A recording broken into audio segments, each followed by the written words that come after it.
انت اذا كنت تسحب راتبك من صراف آلي ATM او من منفذ، خو ما تذب هاي الوصولات. يعني اللي يذب هاي الوصولات انت صدق تحكيه. انت تدري هذا مستمسك رسمي لو ما تدري؟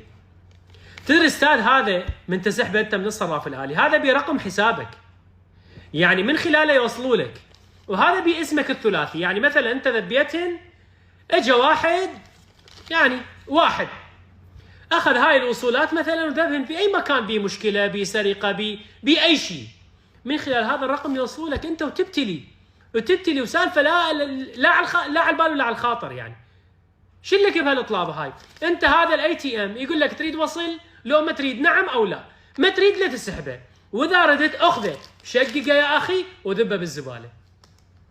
وهذا هم من تاخذه، هذا باسمك الثلاثي، ترى هذا باسمك الثلاثي من منفذ، اسمك موجود الثلاثي، تاخذه شققه، لا تذبه هيجي سالم كل شيء ما بيه وتذبه بالشارع، شققهن وذبهن بسله المهملات، لا تعوفن هيجي، لان اي واحد ممكن يستغلها. اكو يا اخوان اجلكم الله اولاد الحرام هواي ممكن يستخدم هاي الاوراق بتنفيذ مآربه دنيئه، فلا تعطوهم فرصه. اسال الله انه يحفظكم ويحميكم، وحرصوا على هاي، لان